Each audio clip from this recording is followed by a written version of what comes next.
Sir, ano pong ginagawa nyo? Nagme-makeup lang ako. Nagre-ready lang ako para sa shoot natin. Get ready with me. Or get ready with Tecno Phantom V Flip 2, guys. Ang pinakamurang flip phone na pwedeng bilhin ngayong taon. Look at this, just like your makeup. Sobrang nakaka-glam. Guys, it's been a month now since I've been using this. Pumunta ako ng Chongqing, China. Took some pictures there. Oh, naku, ang ganda ng camera nito. Especially mga selfie. The thing that I love about this phone is the power, the versatility it gives me sa mga selfies ko. And guys, since meron siya ultra-wide angle lens, you know, yung mga creative shots na pwede mong gawin. Kung nag-type pa sa computer. Yun! Pwedeng-pwede na. Para magawa mo yan sa ibang camera phone, kailangan mo ganyan yung phone mo, nailalim yung camera. Ito guys, kaya niya. Meron ka ng POV na ganyan. A great shot. So, check yung mga offerings nila Oppo, nila Samsung, nila Huawei. Napakamahal guys. Doble ang presyo. Kung yung iba 60,000 pesos, ito guys, madalas 20,000 plus na lang po. And with that, you're getting so much for so less. Including this massive 3.64-inch front cover screen. Mas pinalaki, mas usable. Perfect for one-handed usage apps. Masarap manood ng TikTok dito, Facebook scrolling, all using just one hand. Pwede ka na mag-reply sa Messenger with just one hand. This also comes with powerful cameras, 50 megapixel, dalawang 50 megapixel sa likod, isang main camera at isang ultra-wide angle camera. 32 megapixel pa yung kanyang selfie camera dito sa mas malaking screen. Pero kasi guys, finally you're gonna get to experience a foldable phone. And what an experience it is. Dahil marami kang pwedeng gawin sa kanya. Grabe yung customizability ng kanyang applications or software. Sobrang nakaka-enjoy gamitin yung kanyang camera app dahil dito sa kanyang foldable mode. Kasi it acts as a stand by itself. Hindi mo na kailangan ng tripod or extra casing. By itself, it can do more than your regular phone. Pero syempre marami kayong tanong, tatagal ba to? Or magkaroon lagi ng crease sa gitna? Okay ba yung performance in the long run? Well, here it is, our full review of the Tecno Phantom V Flip 2 5G. What's been you're watching Unbox Diaries? Ooh.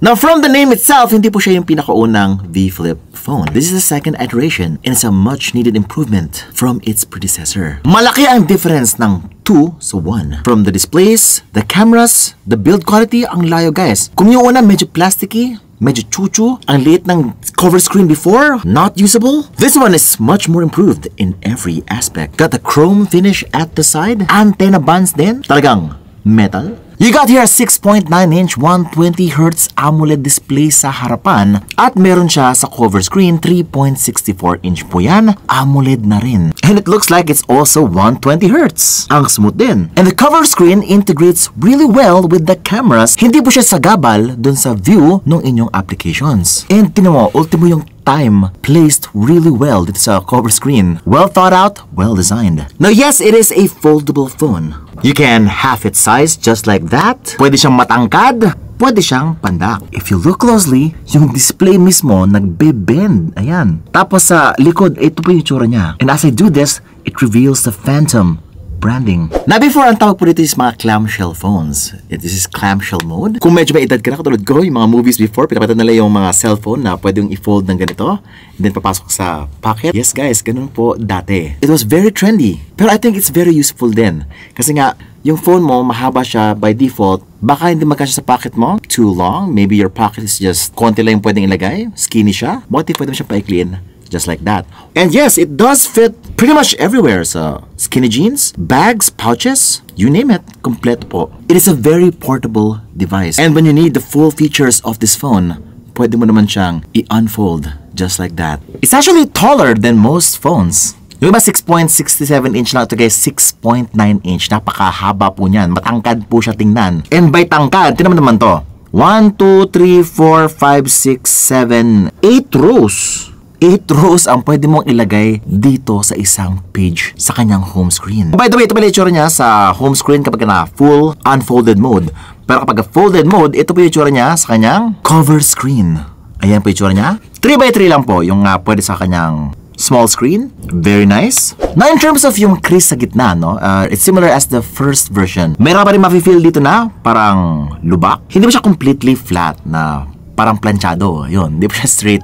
Meron pa siya sa gitna. But I just found out when I was using the device, yung daliri ko hindi naman talaga tumatama dun sa crease part, yung sa gitna. Most of it, dito mo siya i-scroll talaga. Most of it, dito ka mag-interact sa lower portion ng inyong display. So, meaning, hindi mo talaga siya ma-feel most of your usage with this device. Kahit mag-landscape ka pa na ganyan, hindi rin siya aabot sa gitna yung inyong daliri. Well thought out. Now, ang best talaga sa mga foldable devices is kung nilang design. The design allows them to do things na hindi kaya ng ibang regular smartphones. For example, it can be a stand by its own. Kunwari may trabaho ka, nagla-laptop ka ng ganyan, you're looking at social media on your phone. Ayan po ang itsura niya. Hindi mo na kailangan i-pick up yung phone mo para hindi ka na mahirapan pa. Everything is right here. Kitang-kita pa, tapos ang ganda ng flow ng content habang ini-scroll mo siya. It looks so smooth and seamless. Also, if you don't like this mode, pwede ka mag-ganito mode. Tapos guys, you can simply swipe with just your finger. Just like that. Ayan o. Sheesh! Ito mas private naman to, no? Kung ayaw mo makita ng mga katabi mo yung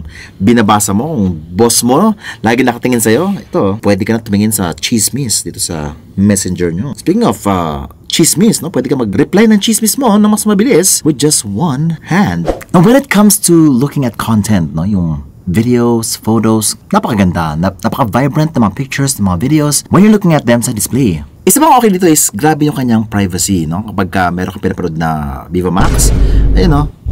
Oh, pwede mo na itago sa iba. Ganito ba nun, guys? Grabe pala. Grabe ba si Angelica kang...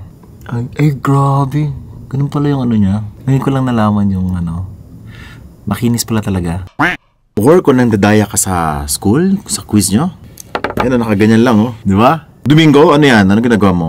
Ay, sir, ano, wallet ko lang to. Huwag niyo napansinin yan, sir. So ito kasi guys, madalas kasama doon ng bold. So kailangan ko talaga yung mga ganito. Oh, bakit ka natatawa, bro? Seryoso to. Kasi sa Philippines, marami talaga, I need to include this in my review. Marami kasi nahihirapan talaga. I mean, syempre, paano yung pagka-discreet, diba? Sa pagnunod ng mga ganon. Kung nasa labas kayo, nasa bus, nasa jeep, eto guys, pagka may mga kaibigan ka, ayaw mo hindi mo kaibigan, ayaw mo ipakita sa kanila, ito, bro, ito, para din natin to. Grabe, no? O, diba? Kami na nakakita, kayo hindi kayo kasama. Ayan, no? O, gumigiling na, o. Ayan na. Plok. The best reviewer. Follow ko na. Uy, binibase ko to sa data ha. Baka inisip nyo, ako lang to. Based on data sa Pornhub, tayo ang number 3 sa buong mundo na research ng Pinay. Ay, huwag naman na yan. Oh, by the way, yung kanyang cover screen ay meron siya mga themes dito, yung mga cute pets. Napansin ko, pwede mo palang baguhin to, hindi lang pala to, no? You can actually change this to your liking. Pwedeng wallpaper na gustong-gusto mo talaga. Pero hindi gumagalaw, syempre, kung wallpaper. Pero ito guys, meron siya mga pets dito, you know? May kambing pa. Yan lang yung ginagawa madalas. Pero guys, if you double-click yung pet mo habang nakalock siya, ayun po yung ginagawa niya. Yan, meron siya ibang position, iba yung kanyang pose. Ang cute. Parang hindi ka ma-bored, syempre.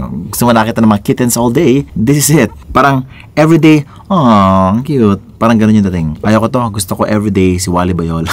Punta na tayo sa performance, tama na yan. Nasa gaming naman guys, sobrang okay niya, no? Very optimist naman po siya. But before I show you the gaming part, ito yung kanya Antutu benchmark. Look at that, 800,000 points Antutu benchmark. Sa Mobile Legends, ito yung kanya itsura.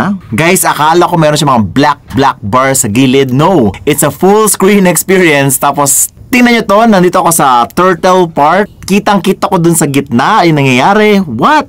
How could this be? This is cheating. Tapos naka-ultra graphics naman siya, super refresh rate na agad. And it just plays like your usual Mobile Legends game. Sobrang okay. Sobrang haba pa niya tingnan, no? It's like I've never seen this kind of aspect ratio before kay Mobile Legends. Grabe naman. And pwede ka rin maglaro ng Mobile Legends ng pagganyan. O, diba? Mas ilapit mo yung button sa gitna. Wag mong gawin yan. Malulose streak ka. Pero kapag nagalit ka naman, actually guys, I found myself, no, pag nagigigil ako, di siya totally mababali, mababend, kasi normal na yun sa kanya. Paano yung gigil? Na syempre guys, sa performance mo na naman sabi, very smooth naman siya, no frame drops whatsoever, napakabilis. At sa Call of Duty naman naka-max frame rates na siya, very high graphics. Kung gamer ka guys, you will love this phone. At full screen na rin siya, full screen experience. Wow! Thank you so much for giving us this full screen experience. Sobrang pahaba tingnan ng gameplay. And even sa Genshin Impact, ganun din. Pero although medium graphics na po siya kay Genshin Impact, kapag hinayas mo, baka medyo mahirapan na siya ng content doon. Pero you're still gonna be able to play Genshin Impact very, very well. At saka hindi siya nakaget in the way yung crease. Kasi nga, medyo hard to reach po yung gitna. Kung medyo nalalayo kayo ng mga buttons dun sa in-game, pwede nyo naman i-adjust ng konti. Meron namang option sa Mobile Legends. Yan. You can actually adjust the on-screen controls to your liking. Meaning, wala ka ng problema sa performance, social media, the display.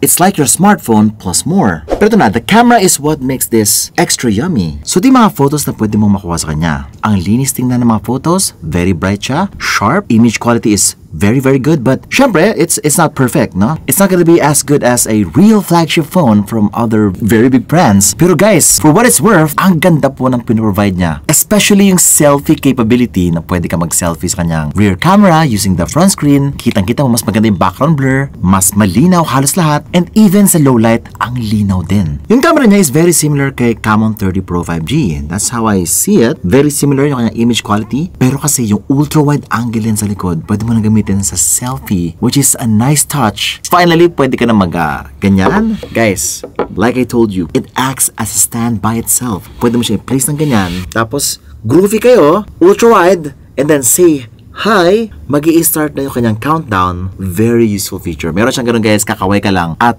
mag-start na yung timer. Parang tripod. Pero mas, ang daming, pag nagta-travel kayo, ang dami yung picture siguro. Now, the pricing of this phone, yung kanya SRP is 34,999 pesos. 8,256 na po yan. Pero knowing Tecno, it's always on sale. No? Lagi siyang 27,000 sa TikTok shop. Sa Shopee din, 28,000. Ayun, mas mahal siya. Kaya sa akin ka na bumili. De, joke lang. You don't have to buy from me. And yes, nag-live naman kami minsan-minsan. Abang-abang na lang sa discounts. So for 1 month using the device, guys, ang masabi ko na naman is, ibang klase na yung build quality this time around. Mas mabilis na siya at mas responsive. At ito yung pinaka-useful sa lahat, yung kanyang cover screen. Kung before sobrang liit lang niya, hindi masyado useful.